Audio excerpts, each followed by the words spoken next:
India वालों, मैं हूँ सना यूसुफ। आपको बताइए कि मेरी रूटीन का एक हिस्सा नई जगहों को एक्सप्लोर करना और नया एक्सपीरियंस लेना है। लेकिन यार आज की स्टोरी ना थोड़ी अलग है। मैं और मेरे फ्रेंड्स ने डिसाइड किया कि बस जाना है कहीं भी, ना कोई मंजिल ना कोई प्लान, बस एक एडवेंचर स्पिरिट। गाड़ी में बैठे और कहा कि चलो जहाँ रास्ता ले जाए।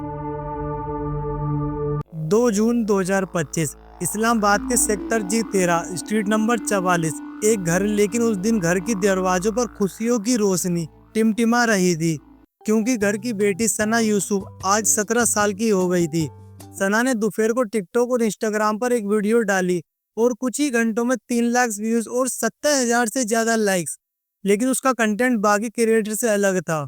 वो सिर्फ डांस करती थी। वो पठानी कल्चर, महिलाओं की आवाज और इस्लामिक मॉडरेट की मिसाल बन रही थी। इंस्टाग्राम पर 5.5 लाख फॉलोवर और टिकटॉक पर लाखों की ऑडियंस थी। लोग उसे कहते थे तुम इंस्पिरेशन हो। शायद यही चीज किसी को खटक रही थी।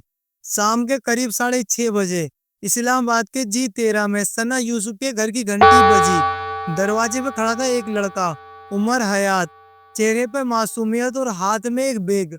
कहा जाता है कि उमर हयात सना का चचेरा भाई था, लेकिन उनके बीच कोई करीबी रिश्ता नहीं था। सोशल मीडिया पर उनकी बातचीत शुरू हुई, जहां उमर ने सना को बार बार कांटेक्ट करने की कोशिश की, और जब सना ने मना किया तो उमर का गुस्सा बढ़ा।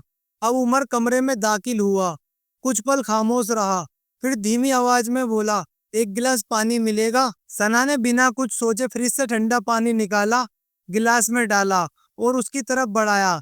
लेकिन उसे क्या पता था कि जिसे वो प्यास बुझाने के लिए पानी दे रही है, वो उसकी जिंदगी को बुझाने आया है। पानी पीते वक्त भी उमर की आंखें भरी हुई थी और हाथ कांप रहे थे, जैसा उसका दिमाग पहले ही कोई फैसला ले चुका हो। और फिर उसी कमरे में कुछ सेकंड बाद वो हुआ जिसकी कल्पना भी नहीं की थी। उमर ने अपने बैग से पिस्तौल निकाली और सना के सीने में पहली गोली मारी, फिर दूसरी गोली बेहद करीब से। सना दर्द से चिल्लाई। माँ और चाची दौड़ते हुए आई, लेकिन तब तक सना जमीन पर गिरी हुई थी। खून का दरिया बह रहा था, उसकी सांसें धीरे धीरे रुक रही थी। सना को तुरंत अस्पताल ले जाया गया, लेकिन रास्ते में उसकी मौत हो गई। पोस्टमार्टम रिपोर्ट में साफ हुआ कि सना को 2 गोलियां लगी थी, सीने और कंधे के पास। सना की मौत सिर्फ एक लड़किया की हत्या नहीं थी।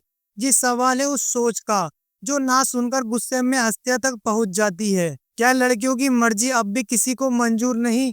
क्या सोशल मीडिया पर उभरती एक लड़की को बस इसलिए मार दिया गया क्योंकि उसने प्यार से इनकार किया? हत्या घर के अंदर हुई थी और कातिल भी कोई अनजान नहीं था। लेकिन सवाल था, कहाँ गया उमर हयात? पुलिस ने सबसे पहले घर के आसपास के सीसीटीवी कैमरे की फुटेज खंगालनी शुरू की। पुलिस ने उमर का मोबाइल लोकेशन को ट्रैक किया और ये पता चला कि वो हत्या के तुरंत बाद इस्लामाबाद से फैसलाबाद भाग गया था।